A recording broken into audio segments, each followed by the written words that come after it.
పానీపూరి. పానీపూరి అనేది ఒక భారతీయ తినుబండారం. ఎక్కువగా వీధి పక్కన బండ్ల మీద, చిన్న చిన్న హోటళ్లలో దొరుకుతుంది. అంటే స్ట్రీట్ ఫుడ్ అన్నమాట. మన హైదరాబాద్లోనైతే జనం దీన్ని ఎగబడి తింటూ ఉంటారు ఇష్టంగా. పిల్లలు ఎక్కువగా, వాళ్ళతో పాటు పెద్దలు సైతం. మహారాష్ట్రలో, మన దక్షిణ భారతంలో దీన్ని పానీపూరి అని అంటే, హర్యానాలోనేమో పానీ పటాషి అని, మధ్యప్రదేశ్లో ఫుల్కీ అని, ఉత్తరప్రదేశ్లో పానీ బటాషే అని, అస్సాంలో ఫుస్కా అని పిలుస్తారు. ఇంకా ఒడిశాలో గప్చిప్, పంజాబ్లో గోల్గప్ప. ఇప్పుడైతే దీని రుచి దేశ విదేశాలకు కూడా వ్యాపించింది. చిన్న సైజు పూరీలో మధ్యలో రంధ్రం చేసి అందులో ఉల్లిపాయ ముక్కలు వేసి చింతపండు, పుదీనా, బఠానీ, ఉప్పు వంటి పదార్థాలతో చేసిన ఒక ఆకుపచ్చ రంగు ఘాటైన నీళ్లను మధ్యలో పోసి ఇస్తారు. దీనికి గోల్గప్ప అన్న పేరు ఎందుకు వచ్చిందంటే, గోల్ అంటే గుండ్రం, పూరి గుండ్రంగా ఉంటుంది కదా, మరి గప్ప అంటేనేమో తినే విధానం. ఒక్కసారిగా నోరు పెద్దగా తెరిచి మొత్తం పూరీని నీళ్లతో సహా నోట్లో పెట్టేసుకుని తినేయాలి. మీరు నవ్వనంటే ఒక మాట చెప్తాను. నాకు ఈ గోల్గప్పాని తినటం రాదండి.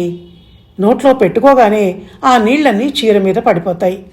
ఆ పచ్చి ఉల్లిపాయ, పుదీనాల ఘాటుకు కళ్ళలో నుంచి నీళ్ళు వచ్చేస్తాయి.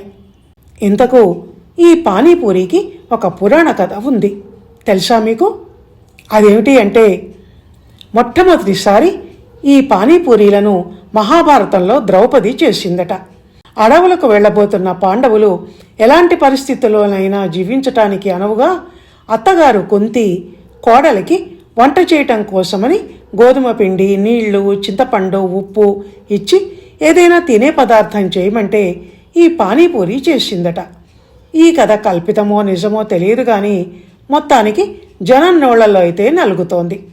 అయితే ఈ పానీపూరి తిండి మీద విమర్శలు కూడా చాలా ఉన్నాయి. నేను చెప్పటం ఎందుకు, బ్రహ్మశ్రీ గరికపాటి నరసింహారావు గారి మాటల్లోనే వినండి. పానీపూరి అని ఉంటుంది, ఒక పవిత్ర పదార్థం. ఓ మురుక్కాల ఓ పక్కన ఓ బడ్డీ పెడతాడు వాడు, ఇంత పెద్ద సంచి ఎడతాడు. దాని నిండా ఏమిటో ఇలాగా మొత్తం బూర్లు ఖాళీ బూరుల్లో ఉంటాయి అన్నీ కూడాను, ఇంతంత గొట్టాలు. అదేమో చెదపడం, అందులో ఏదో రసమో నీరసమో ఏదో పోస్తాడు, అది తినడం. ఇంకా వై అన్న. వాడి చెయ్యి పవిత్రం, ఆ పానీ పవిత్రం, ఆ పూరి పవిత్రం, ఆ సంచి పవిత్రం, ఆ గరిటె పవిత్రం, పక్కన మురిక్కాలవో పరమ పవిత్రం. మన ఆరోగ్యాలు ఏమైనా బాగుంటాయా? విన్నారు కదా, అదండి పానీపూరీల మీద పెద్దల అభిప్రాయం. విమర్శలున్నా విచిత్రమైన ఓ తినే పదార్థం అని మాత్రం చెప్పచ్చు కదండి. ధన్యవాదాలు.